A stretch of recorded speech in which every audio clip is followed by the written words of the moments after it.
হে WhatsApp guys, তো স্ক্রিনে দেখতে পাচ্ছেন ফটোটি কিরকম অসাধারণ দেখতে লাগছে। তো এরকম ফটো এডিটিং করতে চাইলে আমাদের এই ভিডিওটি ফুল দেখতে হবে। তো লেটস স্টার্ট ইট। সর্বপ্রথমে আপনার ফটোটি পিকচার অ্যাপসে ওপেন করে নেবেন, তারপর টুলস বাটনে ক্লিক করে আবার অ্যাডজাস্ট বাটনে ক্লিক করুন। ক্লিক করার পর ব্রাইটনেসকে হালকা বাড়িয়ে দিন এবং স্যাচুরেশনকে হালকা মাইনাস করে দিন।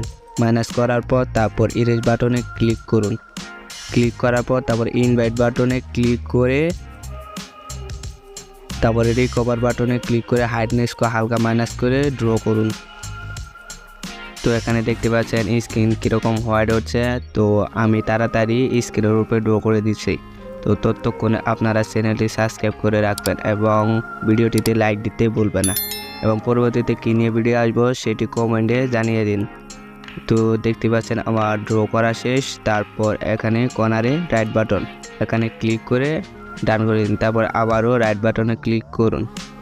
ক্লিক করার পর তারপর আবার ইফেক্ট বাটনে ক্লিক করুন।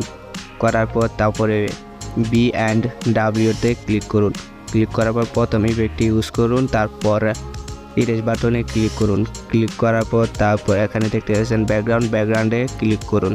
ক্লিক করার পর দেখতে পাচ্ছেন পিছনে হোয়াইট হয়ে গেছে। তারপর রাইট বাটনে ক্লিক করুন। ক্লিক করা হয়ে গেলে এই ইফেক্টটি মার্জ বাটনে ক্লিক করে মার্জ করে দিন।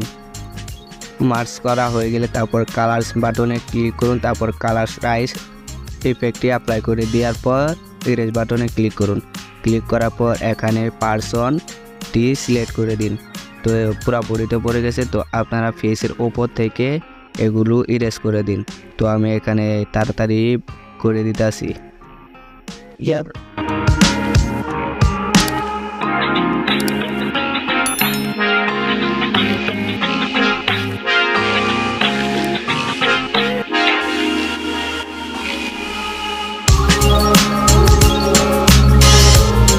ইরেজ করা হয়ে গেলে তারপর কর্নারে রাইট বাটনে ক্লিক করে ডান করে দিন। তারপর কালার রাইসের উপর ক্লিক করে হিউ আপনার মনের মতো করে রাখতে পারেন। তো আমি রেখে দিলাম। তারপর রাইট বাটনে ক্লিক করে ডান করে দিন। তো ফটো এডিটিং কমপ্লিট। এখন সেভ বাটনে ক্লিক করে আপনার ফটোটি গ্যালারিতে সেভ করে নিন। তো এরকম আরও ফটো এডিটিং টিউটোরিয়াল দেখতে চাইলে আমাদের চ্যানেলটি অবশ্যই সাবস্ক্রাইব করে রাখবেন।